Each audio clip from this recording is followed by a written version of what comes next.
Madam President, I ask unanimous consent that Eric Skidmore, Kaylee Farrell, Benjamin Willis, Kelly Singleton, and Catherine Hockey, legislative fellows in my office, be given floor privileges for the rest of this Congress. Is there objection? Without objection. Madam President, today the Senate is doing something that doesn't happen often around here, having an open debate about the future of the Central Intelligence Agency. The Central Intelligence Agency, in my view, is an enormously important and valuable part of our government. It is staffed by thousands and thousands of patriotic Americans who make extraordinary sacrifices on our behalf. They work so hard to protect our country in so many ways Americans will never find out about. They give up their time.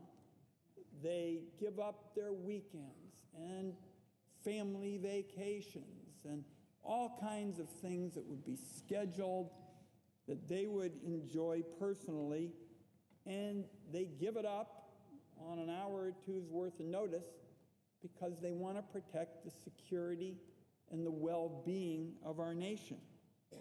The fact is, many at the CIA have risked their lives defending us, and some have made the ultimate sacrifice with their lives. Now, when you talk about the CIA on the Senate floor, it's especially important to protect the people I've just mentioned and to protect what are called their sources and methods.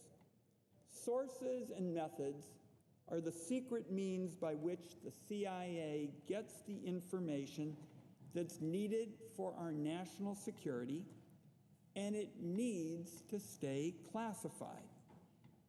But while sources and methods need to stay classified, the debate about our laws and those who execute them, that's a public matter. The policies that guide what the CIA does in its important work, the debate about policies has always got to be public. And the nomination of a CIA director is a rare and important chance to talk about what the nominee thinks those policies ought to be. Now, in beginning, Madam President, I'm going to offer my guiding principle. Smart national security policies protect both our security and our liberty. And they recognize that security and liberty is not mutually exclusive, that it's possible to have both, that it's essential to have both. And nothing illustrates the need for policies that promote security and liberty more clearly than the issue of encryption, which we will be talking about, in my view, at length in this Congress as part of the intelligence debate. Strong encryption protects Americans from foreign hackers, criminals, identity thieves, stalkers, and other bad actors. It's the key to protecting our cybersecurity. Yet there are some in government and some in the Congress who think that it would make sense to require American companies to build back doors into their products so that the government could get access to that information. My own view is this would be an enormous mistake.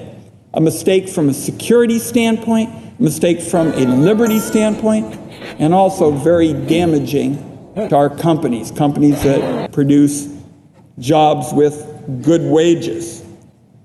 And I've been fighting against ill-advised encryption proposals because they would be bad for security, for the reason I mentioned, be a big gift to foreign hackers, bad for liberty. And the reality is, if we require our companies to build back doors into their products, the first thing that's going to happen is all the companies overseas where they won't have such rules will benefit enormously. And a lot of good paying jobs, high skill, high wage jobs would be at risk.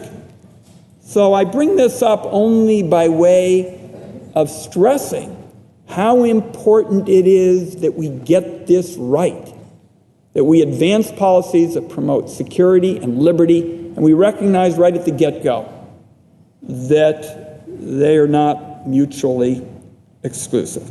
So with that in mind, we turn to the nomination of Congressman Mike Pompeo to be the director of the Central Intelligence Agency.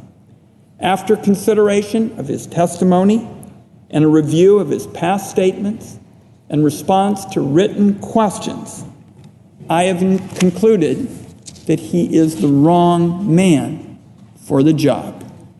He has endorsed extreme policies that would fundamentally erode the liberties and freedoms of our people without making us safer.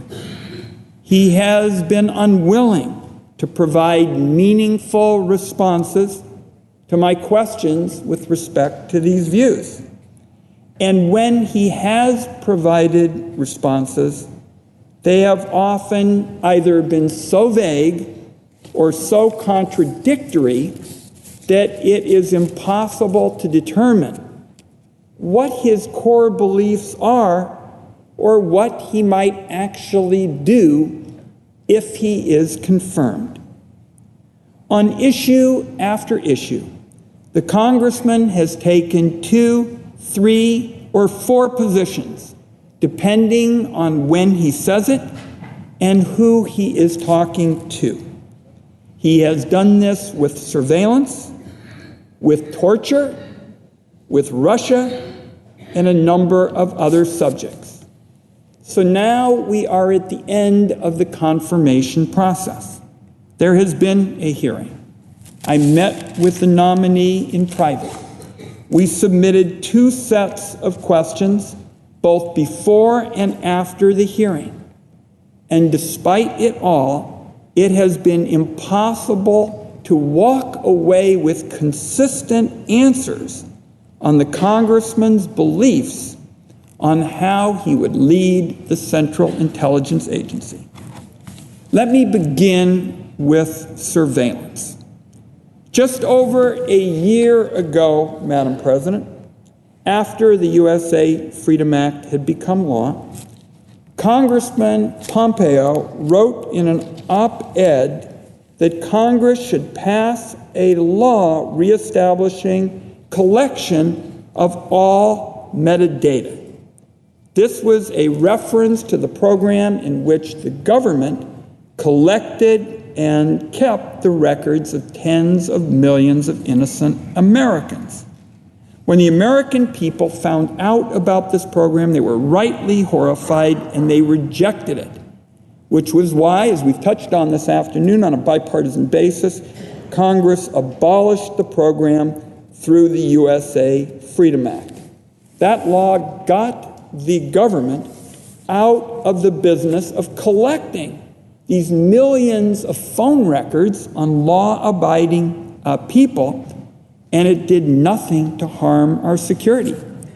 For example, I'm very proud that I was able to work in a bipartisan way to author a provision that allowed the government in emergency circumstances to get phone records immediately and then go back later and seek court approval.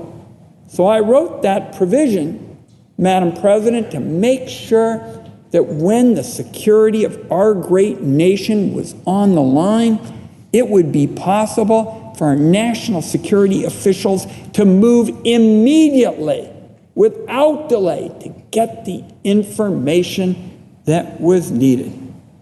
Congressman Pompeo himself voted for the USA Freedom Act before he turned around 8 months later and wrote that he wanted to reestablish this sweeping and unnecessary program. So understand the timeline. The congressman talks about voting for the USA Freedom Act, but after he cast that vote, he came out in a widely circulated article in the Wall Street Journal for a proposal that really makes all the earlier collection of phone records about law-abiding people look like small potatoes. And I'm going to discuss that this afternoon.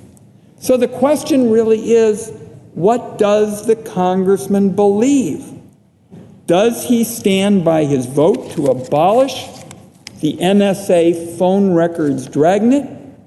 Was that what he was suggesting when he brought up that vote during his hearing? Or does he stand by what he wrote in his major opinion article that came out well after the law that he voted for? In response to questions, the congressman wrote that he believes that the collection of tens of millions of Americans' phone records provided a significant tool for the Intelligence Committee, and that he, quote, "I have not changed my position." Now, Madam President, that sounds like an endorsement of the mass surveillance of phone records. Again, in the hearing, the nominee said something else. Senator Heinrich asked him whether he had been briefed on whether the current process, where the government collects phone records on an individual basis rather than in bulk from millions of Americans, even if they're not suspected of a crime, and whether the current process protects our nation as well as the liberty of the millions of innocent Americans. Now, the congressman's a member of the House Intelligence Committee, so he has had the opportunity to be briefed on this topic. But here's his response to Senator Heinrich. I'll quote here, "Senator, I have not had a chance to have a complete briefing on that, but I can say I've not heard anything that suggests that there is a need for change today."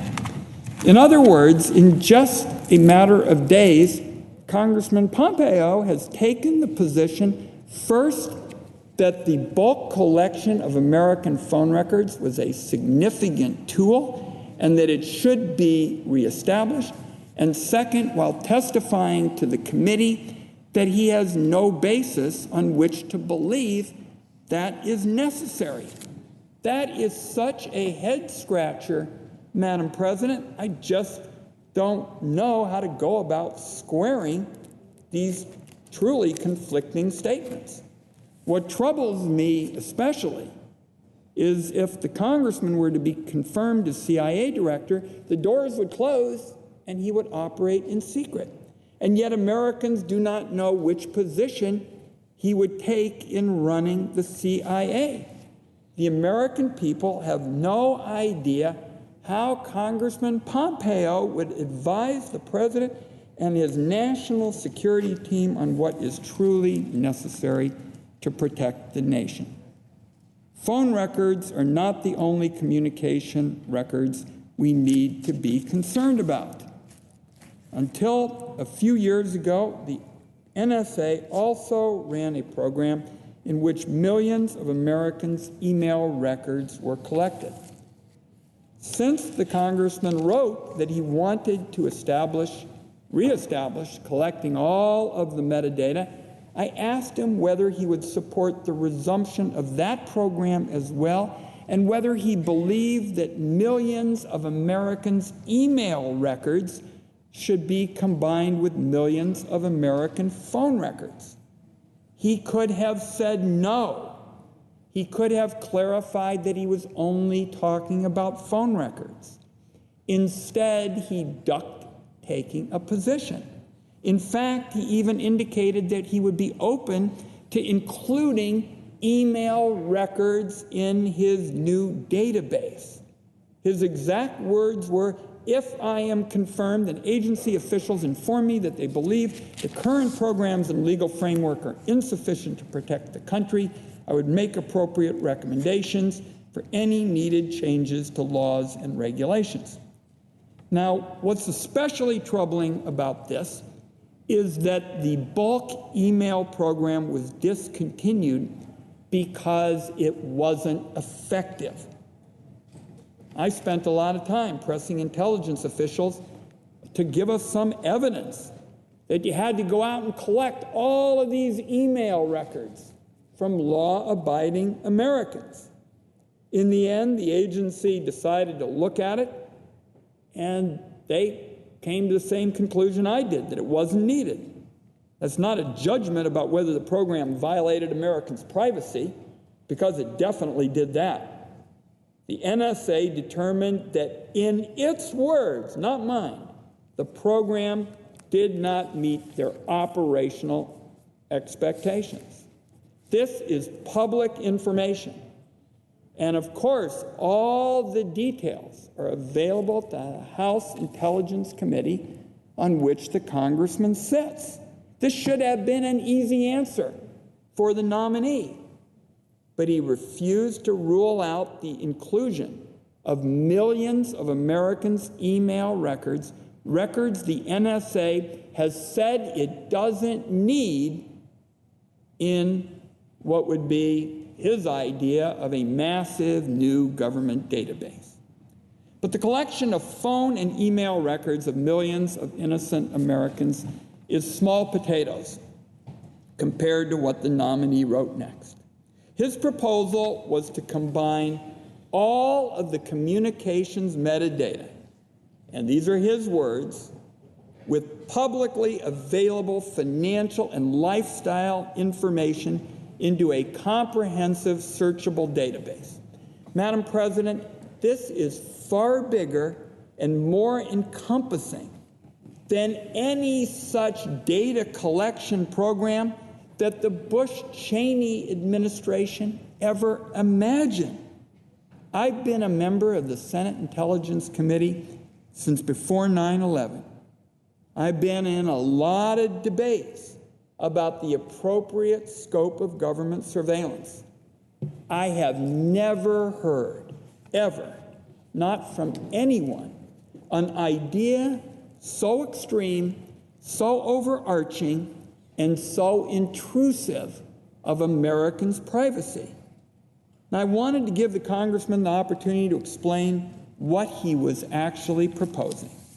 So during the confirmation hearing and later in what are questions that are submitted to him, I tried to find out what his database would include and what, if anything, it wouldn't include.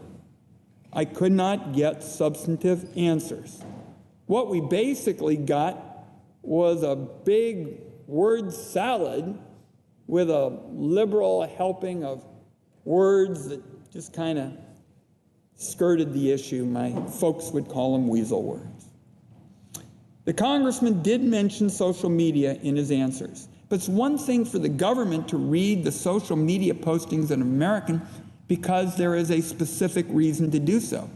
It is something else entirely to create a giant government database of everyone's social media postings and to match that up with everyone's phone records.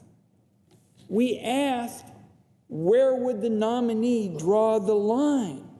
He wouldn't say. Congressman Pompeo's vision of this vast government database doesn't stop, by the way, with social media. What he wrote in his responses to my questions was that he was generally referring to publicly available information on the internet or other public databases. So I'll repeat that. He was generally talking about information in the public domain. So that raised the question of what else the nominee wanted to enter into a giant government database of information on millions of innocent Americans. For example, did he have in mind information on Americans' that the government could obtain or purchase from third parties, such as data brokers who collect information on the purchasing history of our people. Imagine putting every American's purchases into a government database, along with their social media postings and all of their phone records. After 2 rounds of submitted questions and a hearing, it was not clear what the congressman meant when he referred to all metadata, how he defines publicly available financial and lifestyle information. What we know for sure is he wouldn't give us any real sense of what he wanted to do with this proposal. He just was unwilling to talk about it. Now, the responses I got from the congressman on this and other topics generally fell into 3 categories. The first was, I'll do what's legal. The second one was, when it comes to Americans' privacy, that's the FBI's problem, not the CIA's. And third, as CIA director, I won't do policy. I'm going to briefly state, Mr. President, why these are unacceptable answers. First, I asked the congressman if there were any boundaries to his proposed new vast database on Americans. His response was, of course there are boundaries. Any collection and retention must be conducted in accordance with the Constitution, statutes, and applicable presidential directives. That's just not a response, Mr. President. Just because the government may be able to legally obtain information on Americans on an individualized or limited basis doesn't necessarily make it legal, much less appropriate to create this vast database with all kinds of information on law-abiding Americans. And if you take his response to mean that the only boundaries are those established by law, then it's worth considering how the intelligence community has frequently interpreted the legal, let me say, limits in which it operates, flexibly and in secret. Even if you imagine that there are established legal boundaries that would rein in the congressman's CIA, consider what he himself has said about those legal boundaries. He wrote in his op-ed, and these are his words, Mr. President, not mine, legal and bureaucratic impediments to surveillance should be removed. It is also significant that throughout his response to questions, he refers to CIA policies, procedures, and regulations. As CIA director, he would be in a position to change those. Seems to me that the congressman can't have it both ways. He can't say he's bound only by legal restrictions and avoid saying what he thinks those restrictions should be. The nominee's second way to avoid answering the questions was by arguing that concerns about the privacy of Americans are the business of the FBI, not the CIA. That is just not the case. There is a long and unfortunate history related to the CIA and domestic intelligence, which the Church Committee documented in the 1970s. I'll be clear, I don't believe the CIA is up to anything like this today, but the possibility of returning to those days is certainly a possibility if the director of the CIA takes a flexible approach to the rules that are intended to keep the CIA out of the lives of American citizens. And I'll give just a few examples. On January 3rd, the Director of National Intelligence put out new procedures about the distribution within the Intelligence Committee of what is called raw signals intelligence. These are the actual content of communications as opposed to an analyst's report about these communications. According to the new procedures, these communications can be provided to the CIA if the CIA director asks for them and explains to the NSA why they need them. Here's why this matters to the privacy of Americans. When raw communications are distributed to the CIA, they include the communications of Americans that have been sucked up in the overall collection. So at this point, the CIA would have these communications. According to the new procedures, in some instances, the director of the CIA can approve CIA searches of that data for the communications of Americans. The director of the CIA can also approve the use of Americans' communications. So the question is, how would the congressman exercise these authorities? We just don't know. Another example would be the CIA's own procedures for dealing with information on Americans. Last week, the CIA updated these procedures in a 41-page public document. They cover, for example, the CIA's collection of vast amounts of information that include the communications of or information about Americans. What can be collected by the CIA, what can be kept by the CIA, what can be distributed by the CIA. The new procedures also cover when CIA officers are required and when they're not required to identify themselves when participating in organizations in our country. Just reading these procedures makes it clear that the CIA's activities bump up against the liberties of Americans all the time. That's why the regulations exist.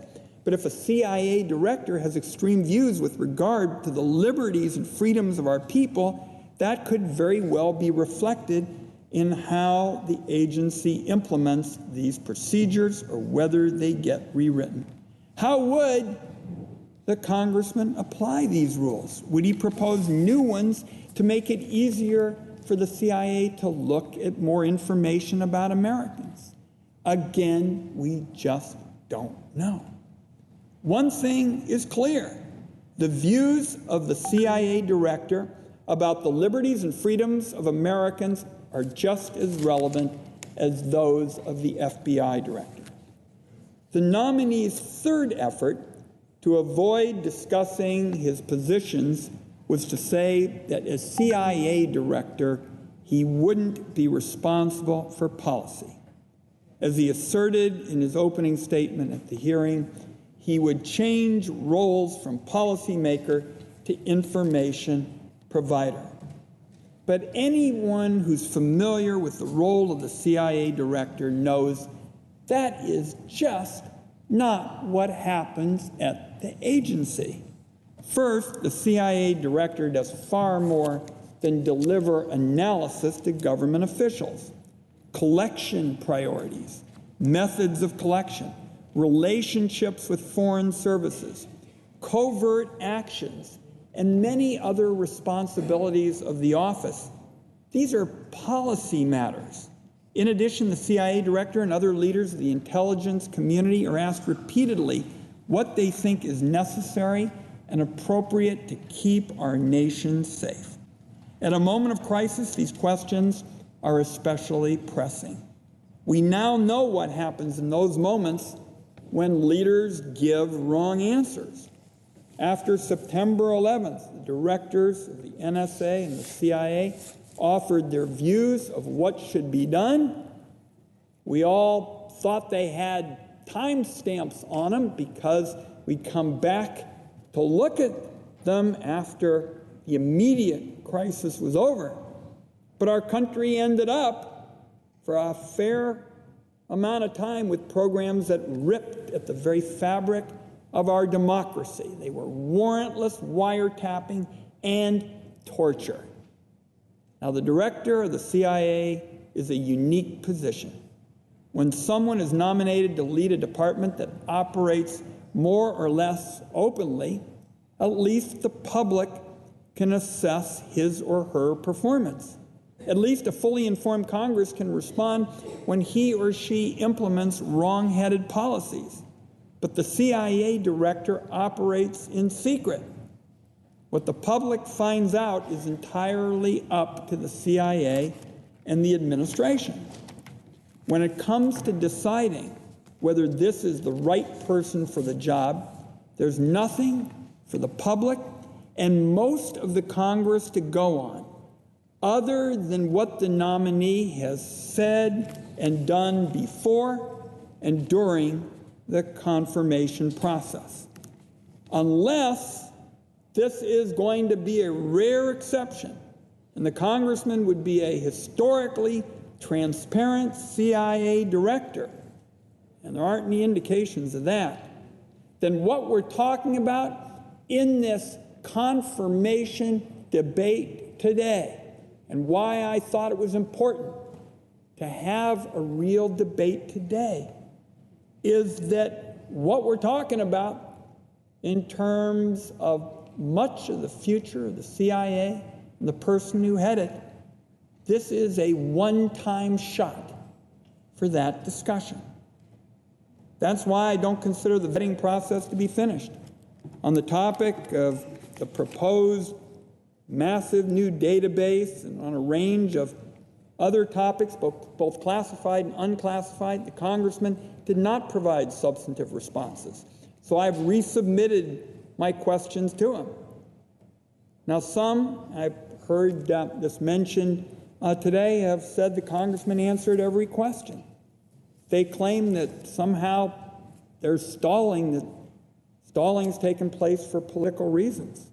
So I want to be very specific about what I mean when I say that the Senate has not gotten responsive answers. The facts show that the nominee has gone to great lengths to dodge, evade, and in effect tiptoe around a significant number of the questions that were put to him. We held our hearing on January 12th. I asked the congressman about what information that he would put in his comprehensive searchable database. I didn't get a meaningful response, so I said at the hearing I'd like the nominee to furnish in writing what limits, what safeguards, what railings would exist with regard to this massive new database, far more encompassing than the one that the Congress voted to sideline. The next day, I sent over specific questions. I asked him in writing, as I had at the hearing, what are the boundaries to collection on Americans who aren't connected to a specific investigation? This is fundamental. What are the boundaries on collecting information on Americans who aren't connected to a specific investigation? Particularly relevant since the nominee proposed this vast and sweeping new database. I wanted to know, and I believe the American people would like to know, because, as I said at the beginning, I think the public wants security and liberty. That's what I'm committed to doing. That's what we did in the debate about the Freedom Act, where we stopped collecting all of these phone records on law-abiding people, but I wrote the provision that increased government's authority in emergency situations. But people want to know, are there any kind of limits and safeguards, particularly if you're proposing something brand new, a centralized database, after the Congress voted to curtail something much more limited. The congressman responded by saying that publicly available information can be useful in stopping terrorist attacks, and that publicly available information involves fewer privacy concerns compared to surveillance. I agree on both counts. Nobody, no sensible person would dispute these matters. The question which remains unanswered is whether publicly available information on every American should be gathered up into what the congressman describes as a comprehensive, searchable database. Since I had trouble getting an answer at that point, I also sent a written question about whether, if information on an American is legally available to the government on an individualized or limited basis, does that make it legal or appropriate to compile it into a bulk and giant database. The congressman testified that the boundaries of his database, the publicly available financial and lifestyle information, was legal. So that raised the question, is the whole database, this huge new database, legal or not? He responded, I haven't consulted legal experts. That's it. That's his answer. So again, when you have this sweeping new proposal, far more encompassing than anything I've heard people talk about, the congressman, when asked whether the database was even legal, said that he had not consulted legal experts. Here's another question I submitted. I asked if this comprehensive database should include information from third parties, such as data brokers. And I think the distinguished, President of the Senate, who's had a great interest in these issues in the private sector, knows about the possibilities of abuses with data brokers. So I wanted to know whether this database was going to include this kind of information. Here's the congressman's response in full. I have not studied what information is available from third parties and the applicable legal restrictions on obtaining such information. That's it. Nothing more. He could have said, for example, he wasn't contemplating including information from data brokers in this database. He could have elaborated on what he actually meant. He didn't do either. It was just more stonewalling. Now, Mr. President, I want to make it clear. The questions that I have asked, and I heard comment about why would we be taking this time? The questions were prompted because of the congressman's own words. He is the one who proposed a vast database on innocent Americans. He is the one who won't articulate the boundaries of what is a very extreme proposal. These are basic questions that are directly relevant to this nomination. They're questions that Americans need answered, and they go right to the heart of how in the future we'll have smart national security policies that protect both our security and our liberty. The American people thought after the USA Freedom Act was passed, this was before, as I've mentioned, the congressman's new idea of something vastly more involved. The public thought when the Freedom Act was passed that the government was out of the business of collecting millions and millions of phone records on law-abiding Americans. Now we're talking about a nominee to be CIA director who not only wants to bring this back, but proposes something that makes the collection of millions of phone records on law-abiding people look like nothing. That is why I wanted this debate, why I wanted us. Until then, I don't believe our work in reviewing the nominee and his views is done.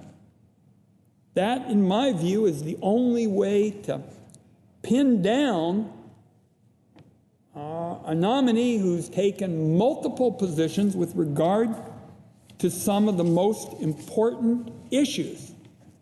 By the way, I think it's worth noting with respect to trying to get some guardrails and protections into the most sweeping new surveillance program I have ever heard of.